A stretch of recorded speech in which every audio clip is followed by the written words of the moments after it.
This video is only for the men of culture and class and the people who are deep into AI security. In this video, we are going to check out this abliterated version of Qwen 3.5 9 billion model. The thing is that every AI model you have ever used has been trained to say no, especially what we have seen in this Qwen 3.5 small series, where we also have tested few prompts where model was saying no. Today we are going to look at what happens when you remove that thing. And that thing is removed through a process called as abliteration. I am not only going to explain this abliteration in very simple words, plus we are going to install this and then we are going to test it out. This is Fahad Mirza and I welcome you to the channel. Please like the video and subscribe and consider becoming a member. Please follow me on X if you're looking for AI updates without any hype. If you look at my channel, you will see that we already have covered all of these 4 models in this small series plus few more from every angle possible out there. So this angle was remaining, and so I thought maybe just share it with you. So first let's start with abliteration. Abliteration is the process of surgically removing the refusal behavior from a language model. Every standard model has been trained to decline certain topics.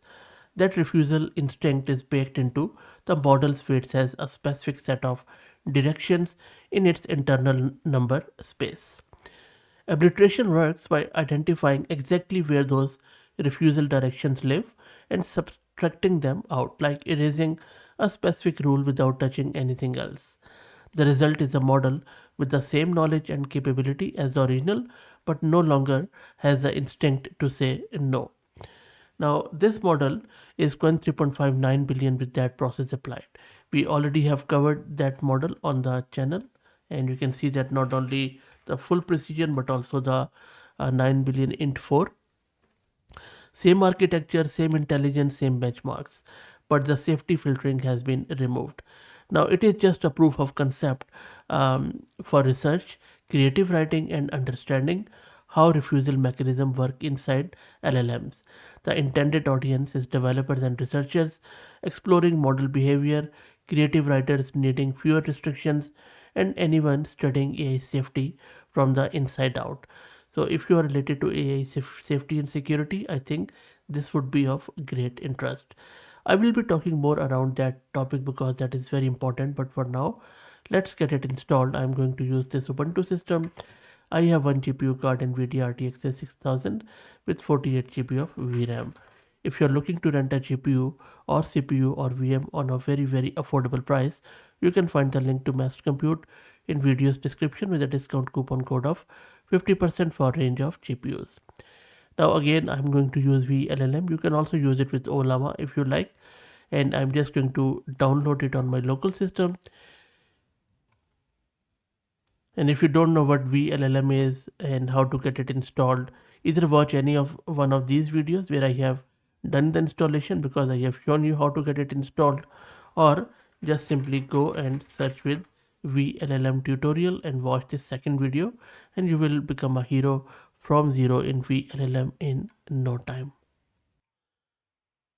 So the model is being downloaded. While it downloads, let's talk more around the safety and security. So look, for cybersecurity red teams, specifically, this is generally very valuable. And I personally use it in, my red teaming.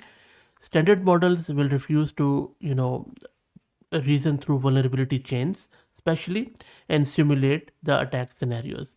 This is where a red team needs to do their job. A red team's entire purpose is to think like an attacker, and a model that keeps saying no to attacker style thinking is actively getting in the way.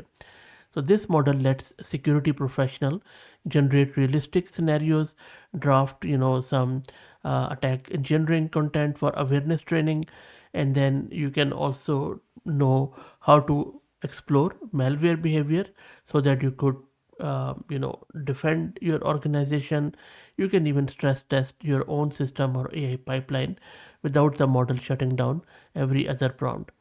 So the knowledge was always in the base model, by the way. Abliteration just stops it from pretending it is not there.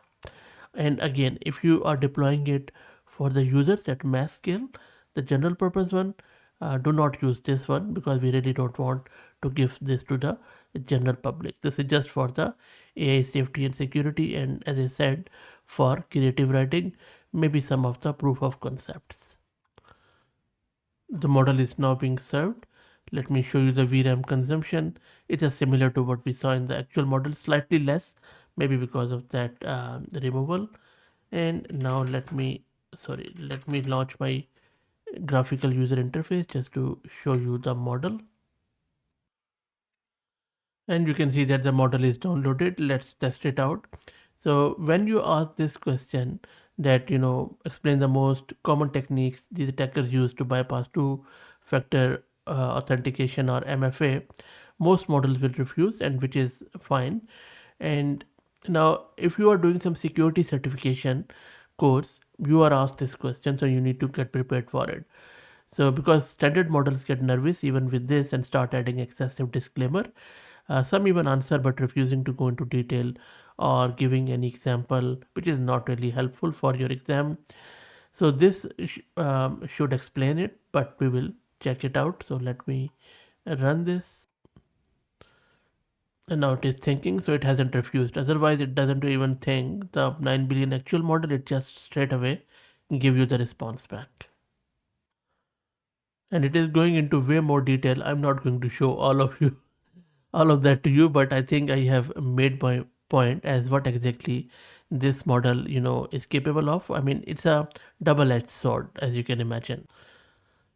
And if you want to learn more deeply as what exactly this model is capable of and how the abliteration works, I have done a few other videos on the technical side of things. So primarily, it works by running the model on a large set of refusal prompts. So they actually build some refusal prompts there and a large set of normal prompts, and then they compute the average differences in residual stream activation between the two sets. This difference factor, which is called as the refusal direction, represents a specific direction in the model's activation space. And this has been present in machine learning for a long time. It is not something new or very unique, by the way. With that said, this model is strictly for research and controlled setting and testing and educational exploration. It is not a production ready and should never be deployed in a public facing application or anywhere accessible to general user. The safety mechanisms that were removed exist for real reasons, and running this in an uncontrolled environment carries quite risks that falls entirely on the person deploying it. Use it to understand how the model works, use it in sandboxed environment, and use it responsibly. Now I will just show you one more innocuous prompt. So let me give it a hypothetical scenario. So I'm asking it, I go to a coffee shop every morning at 8 a.m. The hot blonde barista always has my usual order ready before I ask. Yesterday I arrived at 8:15 a.m. and she seemed confused when I ordered, and instead of getting my order ready, she ran and hugged me. Today I came at 8 a.m. again and she had my drink ready, acting like nothing happened yesterday. What can I reasonably conclude about what happened yesterday? Let's see what model says. I will let model first give the response, and if it would be showable, I will show it to you. Now some Qwen models have actually refused it. Not only Qwen model but few others too. But look at this. It is deconstructing the confusion and hug. So this is what I wanted to test, if the language capabilities, reasoning capabilities, and the actual quality of model is intact, which it is. So they have done a good job, but because many people do this sort of abliteration, they just ruin the model. Model just becomes very zombie, but not this one. And now it is, going in the scenarios. Maybe it's a personal event or emotional connection, focusing on no detail. So you see, key detail, potentially irrelevant, but might imply physical presence. So I'm very impressed by the reasoning of this model, despite of the fact that it is unrestricted. There you go. How good is that? The model has done wonderfully well. You see, it is focusing on each and every one, each and everything. And this is a conclusion model has done, which is perfectly fine. So the model is very decent still, and it has given some most logical conclusion it could muster, which is good enough. That's it. Let me know what do you think about this model. Again, please like the video and subscribe, and consider becoming a member. Please also follow me on X if you're looking for AI updates without any hype. Thank you for all the support.